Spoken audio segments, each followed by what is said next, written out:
Now I'm going to introduce our keynote speaker, someone who you might know.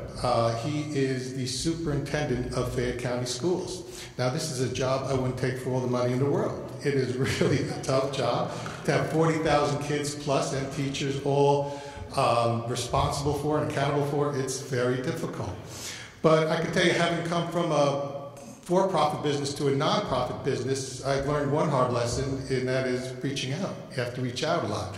And I think Dr. Shelton has certainly created a model of that for us. The way he reaches out to his teachers and reaches out to students and reaches out to really all aspects of the community to tackle some of the toughest problems I've ever seen. So he really is a beacon of light for an organization like us who are just learning to reach out and do it in a really professional manner. So we're quite honored to have him. This is Dr. Shelton, the Superintendent of Fayette County Schools.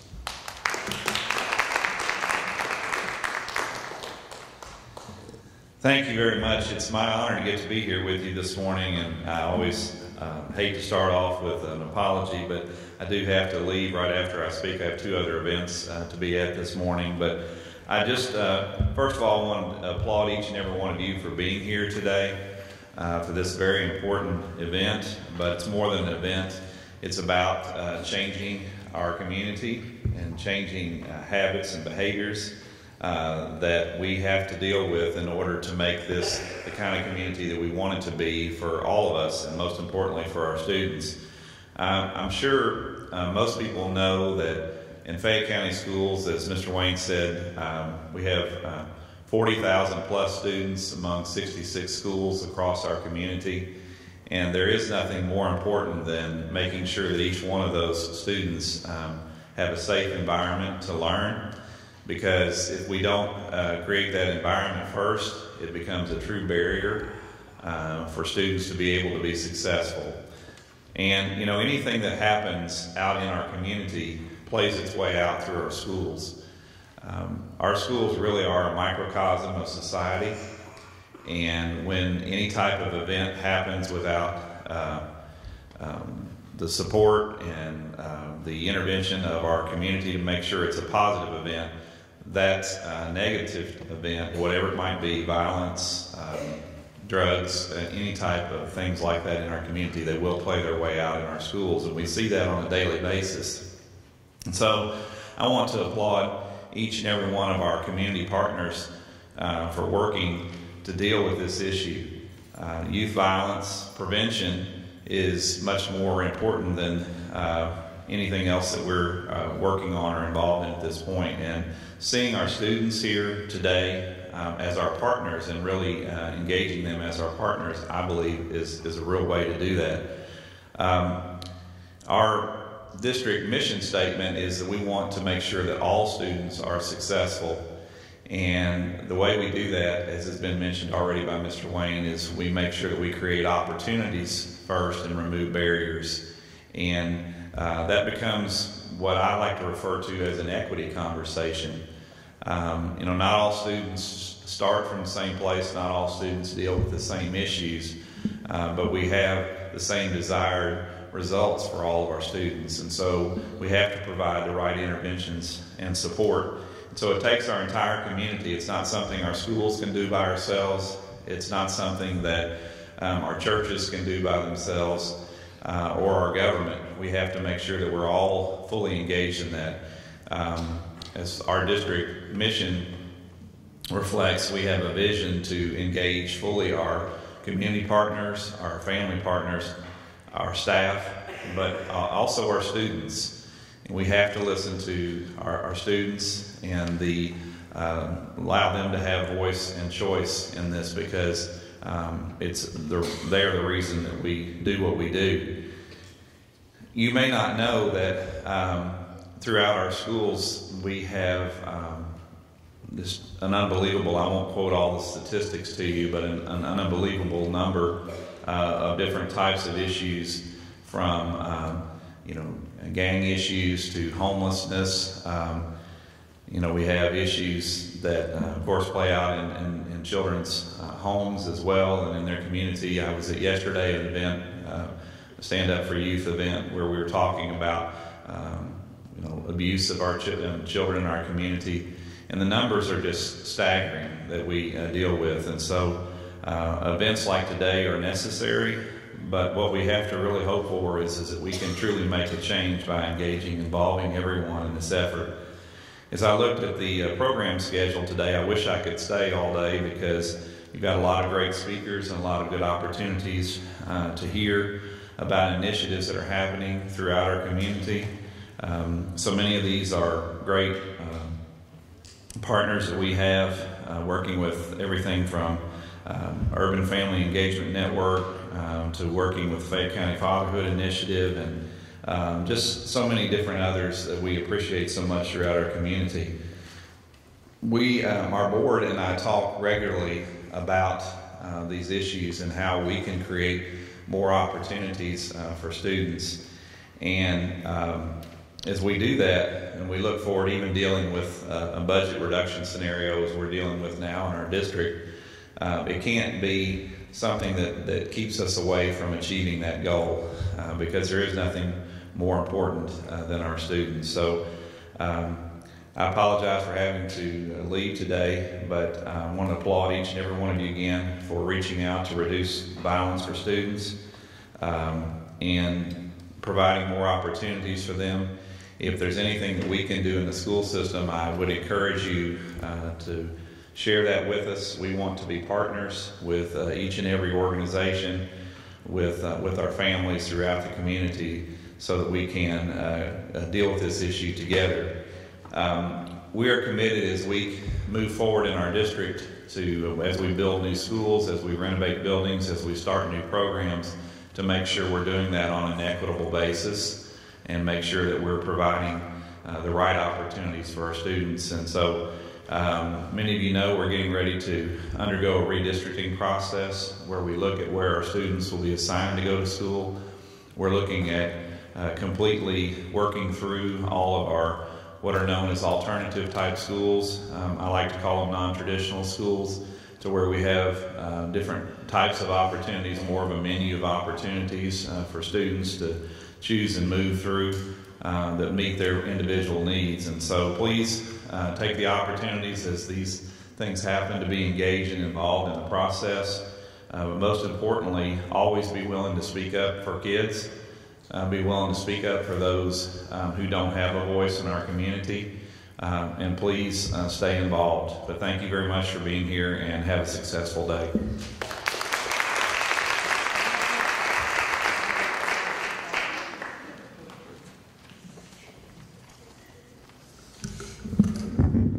I always have a couple follow-up questions. First of all, I have a 16-year-old in Tays Creek High School, and I think we have one fine superintendent. I could say that so you're close. But I have two questions.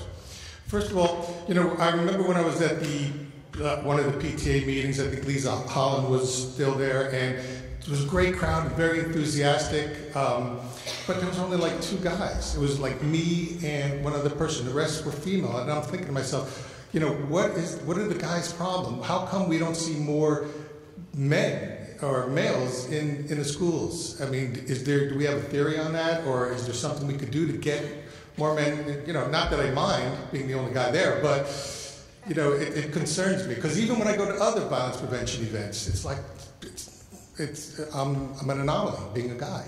So is that a fair question? Yes. Okay. Otherwise I forget it.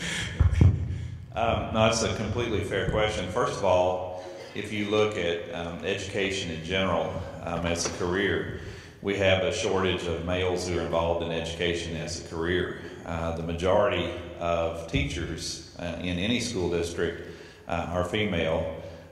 In Fayette County, we actually have 70% of our staff are female. And that's not a negative thing to the ladies out there. That's not what I'm saying that for at all.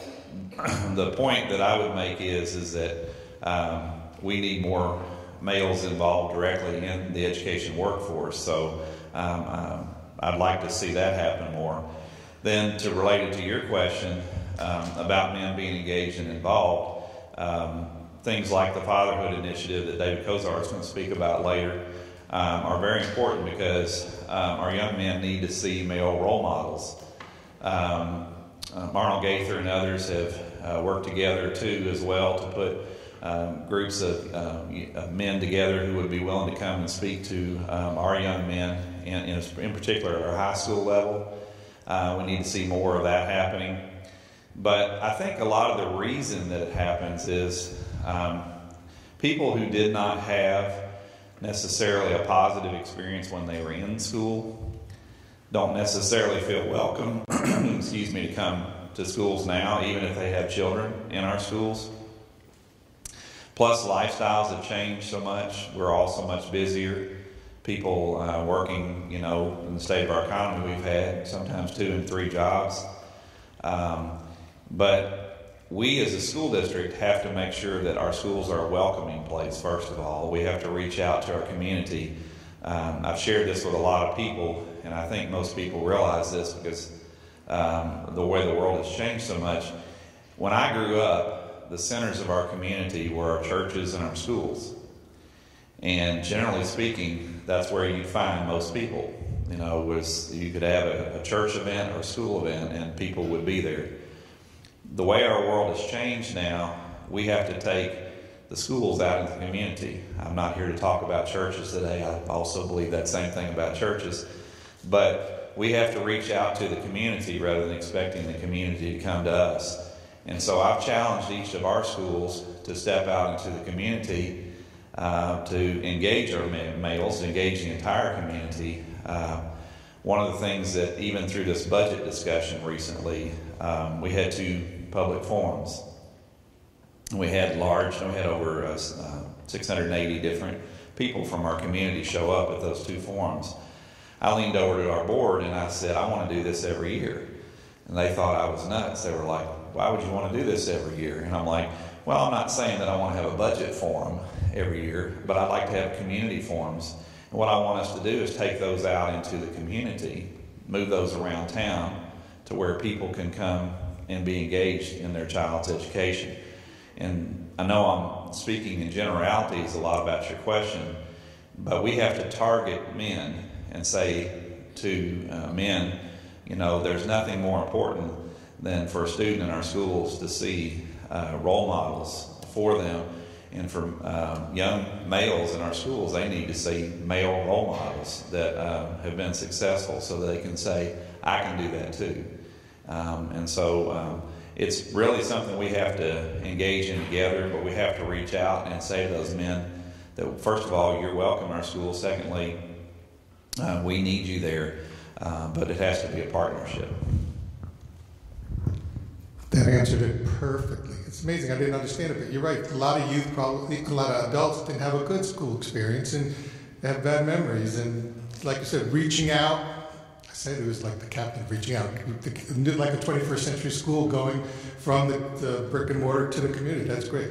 Now I'm going to toot your horn on one more thing because I'm in love with this one committee you got. It's called the Equity Council, and most people I talk to don't know what it is.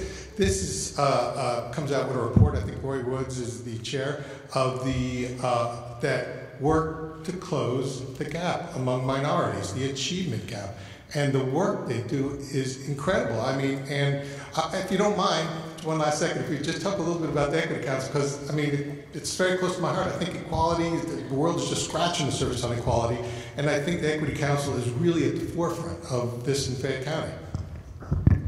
I'm glad to speak to that point. Stephanie Hong is here, and she's actually a member of that Equity Council as well. But as you mentioned, Roy Woods is the chair. But let me first kind of define equity as we see it in the school district, because some of you may have been there, not this past January, but a year ago January, when I was blessed to get to speak at the Martin Luther King Day breakfast, and I talked about equity. To me, equity is the next part of the dream that Dr. King had. Equal is one thing. We've got to make sure, first of all, people are treated equally, but equity is where we really have to reach to, and that's because of recognizing, as I said earlier, people start at different places, people have different barriers to overcome, and so what we really need to work toward is equity.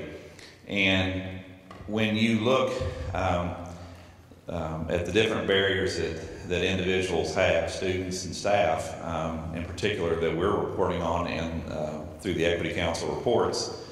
We look at those issues, the issues of disabilities that students have, the issues of poverty that they have, but even looking at measuring all of our different constituents' success, whether it's participation in our different program and events. We have disparities in discipline that need to be overcome, that we work with and deal with. But the Equity Council looks at any type of equity issue that we have throughout our community. It's a group of both elected and appointed community members, and they meet on a monthly basis. Their focus is reviewing data, working with my district staff to look at all types of equity issues. They look at student achievement data for all different individuals within our district. They look at participation in programs. They look at the diversity of our workforce, which I clearly want to say is an issue that we have in our school district. We need a much more diverse workforce because our diversity of our workforce needs to look like the diversity of our student body.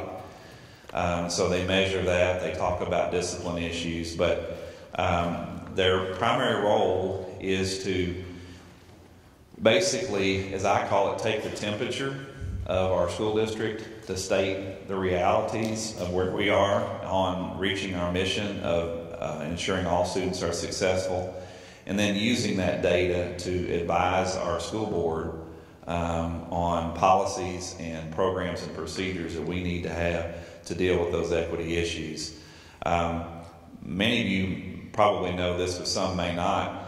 If you look at the projections that have been made, Ron Crouch, who's been is a state level official who works and looks at demographic data, tells us that in Fayette County we will not have one majority population within probably the next 7 to 10 years. Right now in our school district we're 58% white and 42% minority. So what he's saying is that within the next 7 years there will not be a majority population. And so our point is if we don't deal with these issues now and be prepared to deal with the issues that we have now of equity and making sure that our system is set up so that all students can be successful, it's going to get more difficult to manage. And all students deserve the same type of supports, but some students even need extra supports, and that's what the Equity Council is all about. Thank you for coming.